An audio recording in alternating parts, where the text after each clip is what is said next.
Hi everyone, it's your boy Zach, and these are my reviews of the two Sex and the City movies. I got them all jumbled up in my head. I started watching one, and then I didn't like it so much, so I watched the other, and I finished it, and then I went back to the first one, but then I kind of started watching other movies. It took me like 2 weeks to watch the first one again. So anyway, in 2008, 2010, I think it was like 2 or 3 years after the series ended, they did two Sex and the City movies, and it was a huge deal at the time. Um, it's weird watching these movies. They're only from like 10 plus years ago, and like people read magazines and they have flip phones, and they're like, I don't know how to send an email. I'm like, boy, it's been a very eventful 10 years.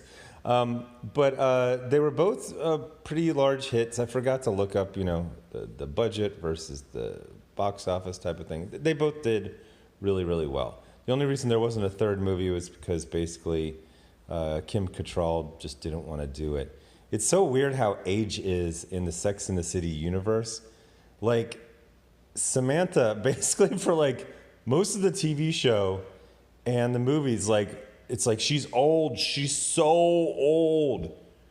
Her character was like 39 when the show started. She turns 50 in the first movie at the end of it. And just like that, they're in their mid 50s and they're just decrepit. So anyway, so between the two of them, I absolutely love the second movie, and the first one is kind of a slog.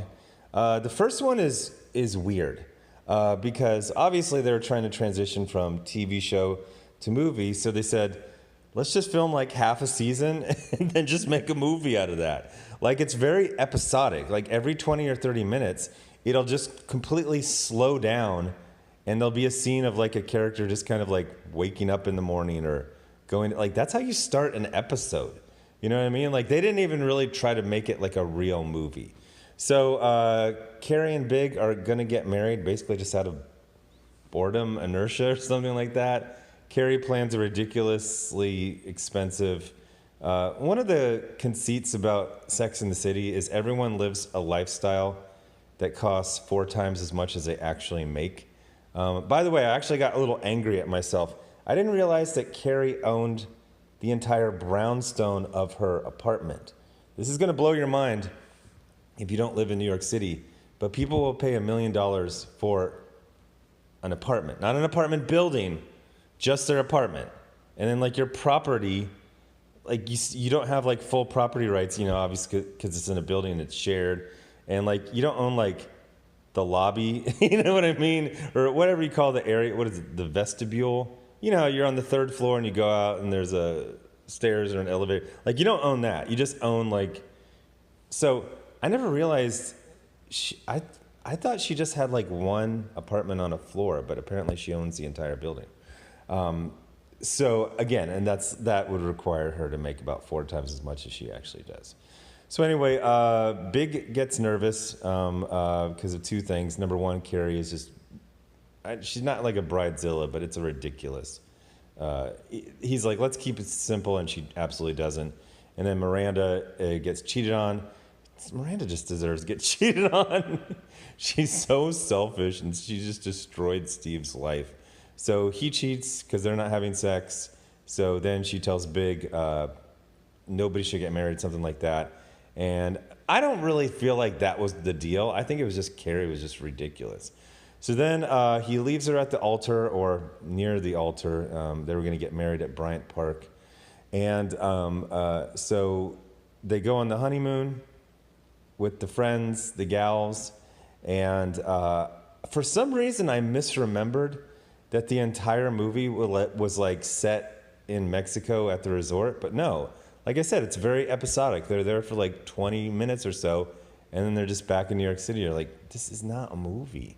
So, there's, I don't know, like 5 subplots, and eventually Miranda forgives Steve, Carrie forgives Miranda, and Carrie forgives Big. It's okay, but it's just like, I really didn't like it. It was a slog. But I remember it was very cool that it was in the theaters. I saw it in the theaters, and generally everyone liked it when it came out. And then the second one was controversial because the writer and director made some comments about the strictness of Middle Eastern society, and even though this is kind of like pre-SJW days, 2010, it got some serious heat. And I didn't see it in the theater, I don't think, but I saw it on DVD, and it's I wouldn't say it's rough, but it's a definite switching of gears, because while the first movie wasn't even really a movie, it was basically just like 5 episodes watched in a row. The second one is very clearly a movie, but it has this opening that's like insane. So Stanford and Anthony get married, even though they always hated each other. It's a very like what is it called, like duck duck goose, or like musical chairs type of relationship. It's like, okay, it's the 2 main male gay characters, just marry them together. It doesn't make any sense. And then they have the most, like, this wedding is at least $5 million. Anthony is a entrepreneur. Stanford is, what is he like? He's like an agent. Like, it's no. And it's way over the top.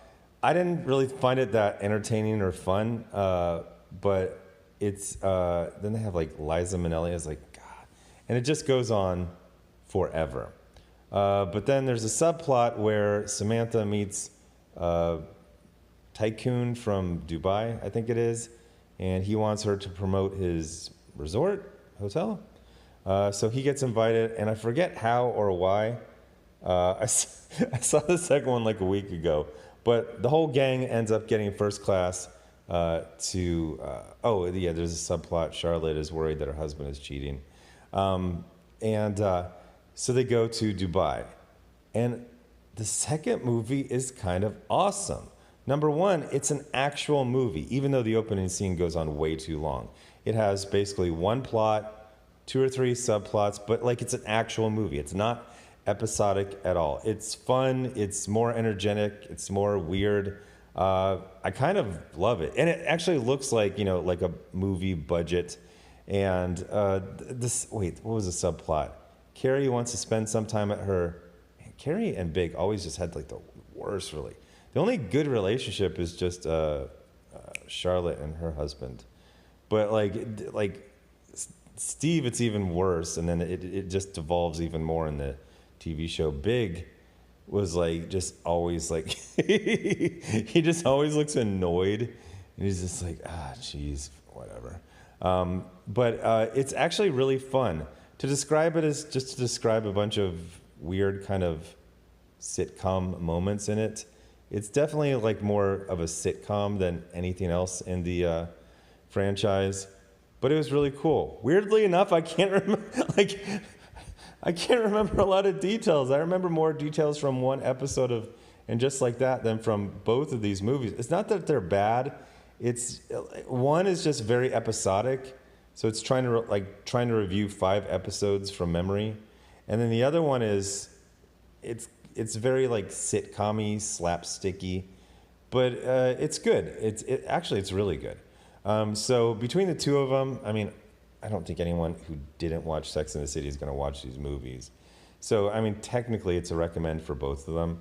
But there's nothing wrong with the first one. It's like half of a season and not really a great season. So you're like, People would say like, oh, is that the season where they got married?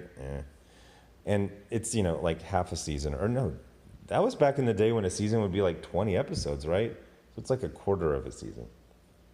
The second one is an actual movie. It's a lot more entertaining. It's very silly. It's funny, they do acknowledge, like, 2010, the American economy was basically collapsing. So at one point, Samantha's like, we got to get away from this bullshit economy and just go have and if I remember correctly, like, extravagance was, because the recession of 10 plus years ago was actually pretty bad. At least in America it was. So I think that's when like Jersey Shore became popular. All of a sudden, like, very silly, distracting entertainment became popular. So if you're wondering like, why is this just so silly and light and kind of over the top. It's because, well, the economy was really, really bad. And it was very depressing. So entertainment got like sillier and more of a distraction. There's this phrase I'm trying to think of, but I can't think of it. It basically is, distraction. So I really like the second one. The first one is like, but I mean, you're either going to watch both of them or you're going to watch neither one of them. So Kim Cattrall was always kind of like just didn't like the situation. So after that, she basically said, we're all too old. And I do have to say that it was, I don't know, I think they could have done one more.